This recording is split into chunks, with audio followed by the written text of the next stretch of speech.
There's an incredible game hiding on the League of Legends client. Ew, not that one. This one.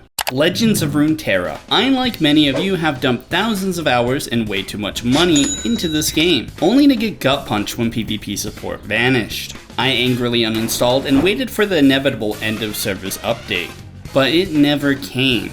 Instead, the game kept receiving support. Every time I'd see it, I'd wonder why. After watching their 5th anniversary stream, I gave in, and found out that Path of Champions is one of the best roguelikes you'll ever play. But before we can jump into Path, I want to talk about my time with the game. Legends of Runterra is a former online TCG turned roguelike from Riot Games. You know, the guys who made Arcane.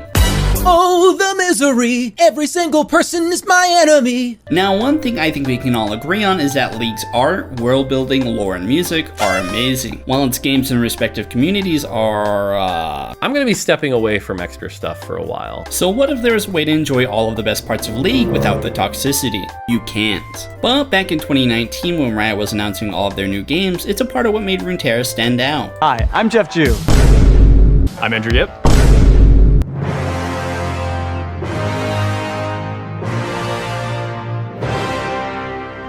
I remember seeing this and being super excited. The game diverged from other online card games by only allowing one person to attack per turn. Its presentation was truly next level. Not only did each card have a gorgeous illustration, but they also had intriguing flavor text. And as a lore nerd, I was about to bust. Runterra expanded League's world in a way that other games never could. And if there wasn't enough on the cake already, it was also all voice acted. Stay out of my way, bud. I will not let your malevolence corrupt my land. Sure, waste my time. Step the wrong way and you will perish. Even characters like Yone and Senna showed up before they existed in League. Oh, we're so sorry to hear about your brother that passed away. He gets 5 big booms. Boom! Boom! Others like Janna and Italy got the love they deserve. They even added their own champions such as Nora and Jack. And best of all, you could play as them in ways that felt true to their lore and abilities. Viego, for example. He's a delusional king looking for his dead wife. He controls a substance called the Black Mist. With this power, he is able to summon ghouls and possess people. So take a wild guess on how his gameplay looks in League of Legends.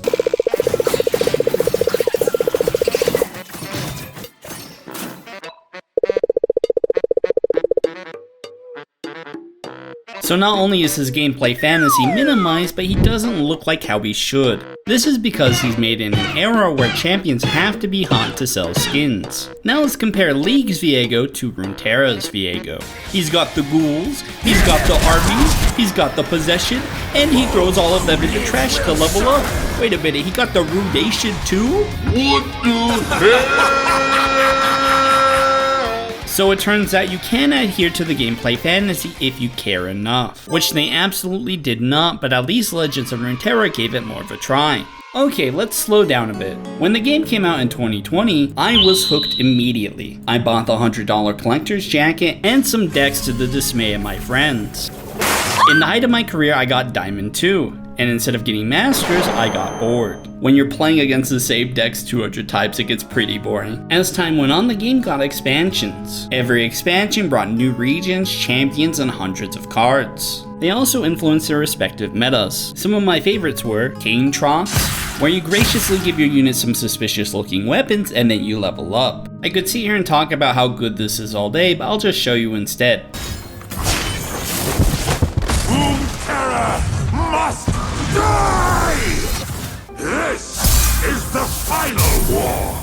I was gonna get footage for all of these in PvP, but after that last match, I don't really want to anymore. Kaisa, who came out when I was in a bad spot, so playing the game made me have fun with her. Not that she was particularly balanced. And that one and only time Vlad and Sejuani were meta. I think it's because they countered what was popular, I'm not too sure. I'd check if I could, trust me. I enjoyed the game the most when it had a ton of player agency, so you could say I was a big fan. And I was until 2023. The game was not perfect, and I'm not talking about the monetization. Often it felt pretty repetitive. Aggro decks, for example, were almost in every single meta I can think of. The rest of the meta was defined by which expansion came out. Runterra was so free, players often figured out what worked well on the first day and had the meta solved by the end of the week. And this led to playing the same 3 decks every single match. If you wanted to play anything else, womp womp. Some horrible examples of this were Sierra Aurelia with their early game stomping, the Deep, where you would get stalled out the whole entire game, and the champion that scared me away last time I came back was Morgana. She'd send all your cards to baby jail, and instead of actually playing your round, you'd have to get them out. If any of the Runterra devs see this, hook me up please. In January of 2024, Riot Games fired a bunch of people. But who could they have possibly fired? The whole Legends of Runterra team. They weren't all fired, by the way, some of them were removed, but you still get my point. The next month, PvP support ended, and I could see why. The game was too free. You could pretty much unlock everything with enough time. Not only that, it wasn't very fun to watch, and the cosmetics were hit or miss. I did buy them, but only when I was having fun. They also did skins, and honestly they had a lot of potential, but were lacking in execution. Why do I have 2 different spell artworks? Just give me the one with the skin. Also, only champions and no spell animations? Question mark. And just like League itself, they often ignored the unpopular champions, such as Vlad. I know it's censorship, but I would have bought lead Vladimir. The last way they were making money was through the battle passes, which were pretty inconsistent but overall high quality. Look at the Ross Guardian, he's so cute and then he tries to murder you? Come on. Don't you feel silly? But not every battle pass had a little Ross. Needless to say, this announcement crushed me. The game was always something I can come back to and enjoy. It was there for me when I desperately needed a distraction. When the Star Guardian event came out, I was in Florida. I had just gotten broken up with, and as pathetic as this sounds, I spent most of my time in the hotel. I had plans for one of the days, but the other 3 I kinda just stayed in the hotel and played Legends of Runterra. I sank like 400 games of Kaisa, by the way, and got hard stuck plat. But it got me through that incredibly tough moment in my life, and I'm very thankful for it. The announcement that PvP support was ending made me very, very petty. I uninstalled and mauled it out on Twitter. I signed a thank you letter to all of the employees who put their heart into the game, and then I waited, wondering when the game would end. Things started to look bleak. Fiddlesticks came out with no voice lines, although I'm pretty sure that's for other reasons. They are recorded, by the way. He did get promotional material, so not a big deal. And then Ambessa and Warwick came out. This made me so sad. No level up animations, no voice lines, barely any support cards, and hardly any spells. Their gameplay is also the definition of uninspired. That's not even the worst part about it. This is a screenshot from the Arcane Netflix series. At least we still have old Victor, am I right guys? Ha ha ha ha ha. Ah. Victor Nation. We should be seeing changes soon, and I really hope this means more interesting gameplay. Imagine when Ambessa leveled up, you get a spell that swaps your characters and then she attacks during the block phase. Have Warwick interact with the Nexus like Darius does, so when the enemy bleeds, he levels up. Anything other than just attacking. Wait, this video is supposed to be about Path of Champions being really good, right?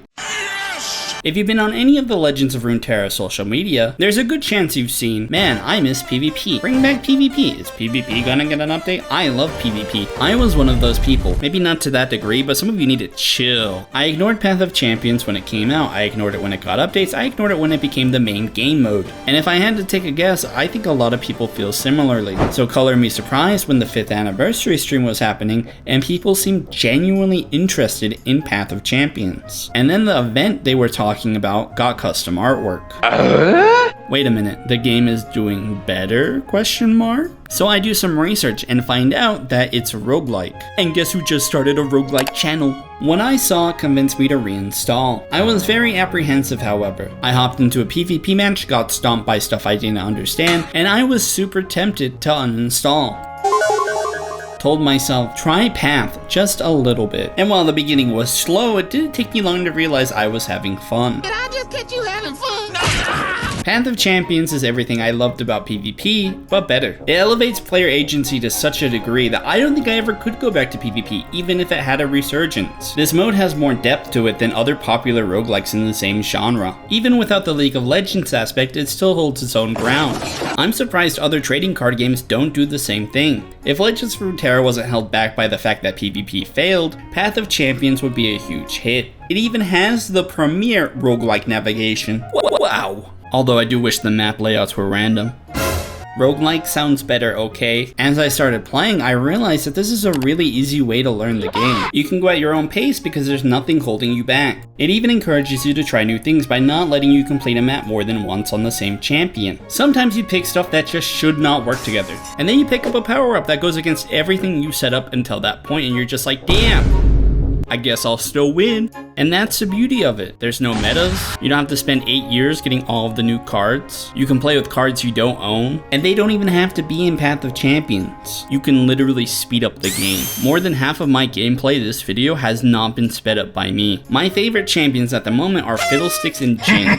Fiddlesticks is extremely broken. At the start of the round, he hides in the enemy deck. And then you wait. Every time your opponent draws a card, there's a chance he's gonna get jump scared. Oh no, I'm 20 minutes into this run or something and I'm about to lose. And then there is Jin, and Jin likes to shoot gun. He also likes the number 4. He costs 4 mana, his attack and HP are 4, his passive procs after every 4th skill, his constellation is a 4. I can't level him up anymore because I have him at 4 stars. I have a relic on him that shoots 4 times. He's 4! He's 4! You're 4! I'm 4! Please, someone help me. It just occurred to me that I haven't really explained what makes Path of Champions fun. It boils down to 2 things. The main one is that the game has foregone all of its previous restrictions. For example, you could put every attribute on every card. With how the build crafting works, you can practically do whatever you want. The second thing is that it appeals to both the casual and hardcore dogs in me. I can stop my run midway and then hop on my phone because it saves. Crazy concept, I know. After making a good amount of progress, I started to wonder when the game would get hard. So I tried the monthly challenges and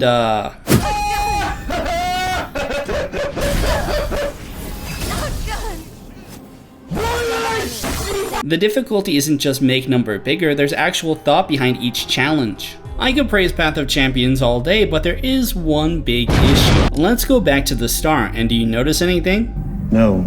This is the exact same layout the game's had for the past 5 years. Basically, they need to fix the onboarding experience. Yeah, it's something that we talk about a lot, improving the player onboarding experience, where it's a pretty significant undertaking, so we kind of have to choose our times to do that. In my opinion, you should do it sooner than later, because most people relate this to a failed PvP game. Even though PvP is active, by the way. Speaking of, I just found this tab for all of the currencies, which I had no idea existed until right now. This is all to say I've fallen back in love with Legends of Runterra. It's a game that's brought me so much joy, broke my heart, and came back from the store with milk. I hope this video has encouraged some of you to give this game a try. The developers deserve all of the love in the world. And with the upcoming physical card game Riftbound, it's looking like they're gonna share assets. And as someone who hates change, please don't change the base game art style, please! The future of my channel is entirely dependent on what video does well. So if you want to see more, feel free to like, comment, sub, all that wonderful stuff that helps me out. Peace.